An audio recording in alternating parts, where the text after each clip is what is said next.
Good morning, everybody. Happy Tuesday. Welcome on into today's FreightWaves Now Community Spotlight. I'm Kaylee and we are checking in with our host and writer of the Check Call community, Mary O'Connell. Mary, great to see you here on this Tuesday morning.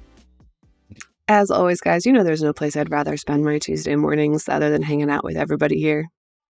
Absolutely. Today, and we are focusing on, quite frankly, how not to make your warehouse suck, right? But we're going to be a little bit nicer than that. We're going to talk about some specifics of warehousing and the ways that you can make it better for your employee. And then that translates into the people that you're using. Your clients actually have a better experience as well. First things first, talk to us about your guest who's going to be on today's episode of Check Call. Today we have Ryan Martin. He is the president of distribution and fulfillment at ITS Logistics, and he's been working in warehousing for a very long time.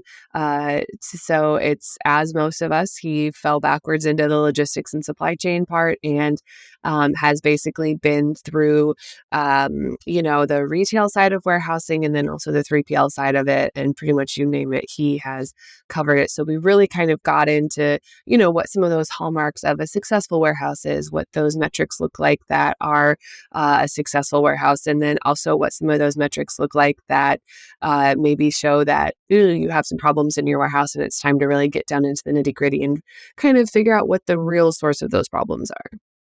Warehousing is such a fascinating topic because the market has seen such a dramatic flip really over the last year or so. 2021, 2022, it was so hot. New construction was absolutely exploding. You were seeing reports from warehouse management firms like Prologis saying, hey, we can't build fast enough and we can't find rental space fast enough for these clients. And now it's quite the opposite. We've seen a significant drop off in new warehouse construction. We are seeing now rates start to come down as people are having to cut costs and cut rates in order to find folks to fill their space. A lot of that driven by consumer demand. What has your take been on the way that the market has changed so drastically? And how have 3PLs, especially ones that are in the warehouse space, had to adjust for those changes? Yeah, so it's just like everything in transportation, everything is very cyclical. What goes up must come down. And just like we saw an insane boom and, people who owned warehouses just being like, well, you better have the highest price in order to get a spot in here.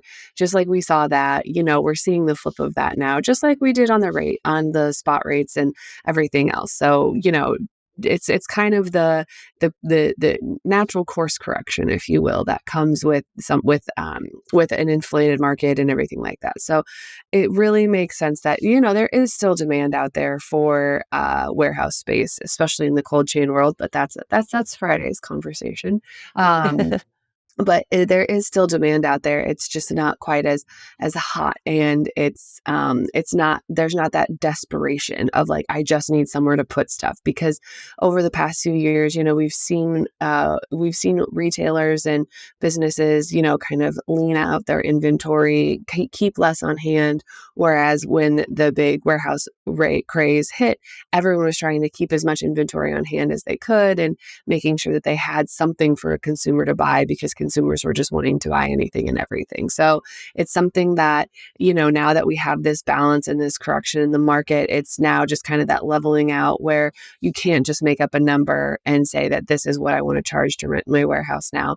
You actually have to kind of stay within that kind of industry normal. And, you could pick whatever you wanted to charge, but you're not going to have an easy time getting a tenant in there to rent that warehouse space.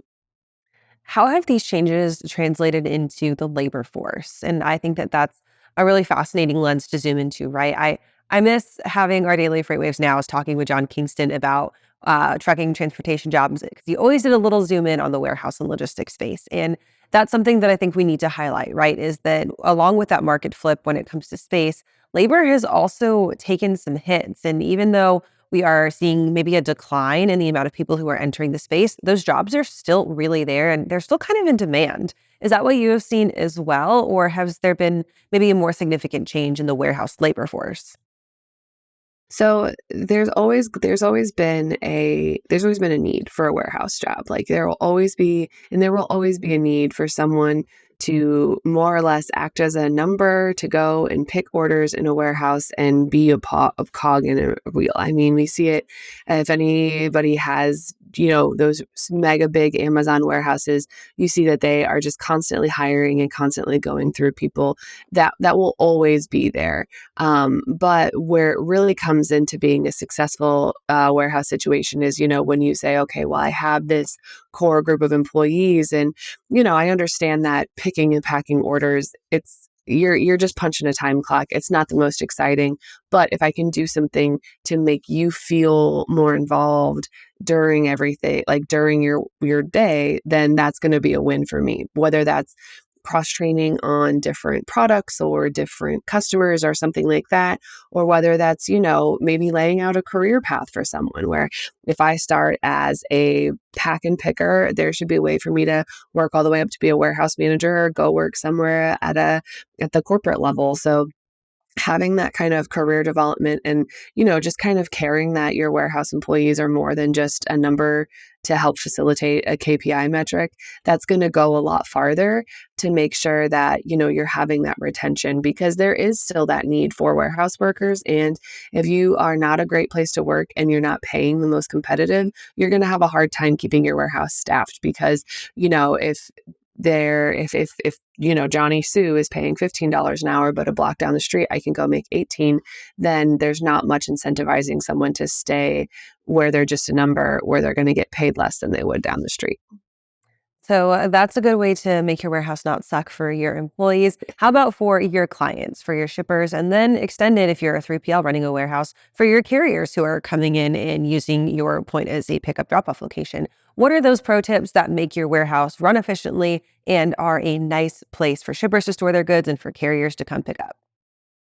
I think that obviously not being a jerk to your carriers and allowing your drivers to use the bathroom. Come on, guys. It's 2024. Let's be better about this. Having plenty of parking, just kind of leaning into those qualities that, 3PLs look for in a shipper of choice. Be that for your carriers. Have those same standards for your warehouses, for your facilities, because the easier it is for you to do business with somebody is the more likely you're going to want to continue to do business with them, which means the more money that you're going to make, which I'm pretty sure all of us are pretty down for making money. So I would definitely say that, focus on some of those shipper of choice characteristics and making sure that, you do have the technology that your shippers are asking for. You do have, I'm not saying that you have to have nothing but drones flying through your warehouse. But I'm just saying having some of those inventory management tools, some of those visibility tools of, okay, like your order's picked and packed and here's where it's waiting. And then your carrier came, picked it up at this time and it arrived at this time. Having some of those like just table stake tools and doing it well is extremely important. And I think that is really going to help propel any warehouse into being a successful warehouse of the future.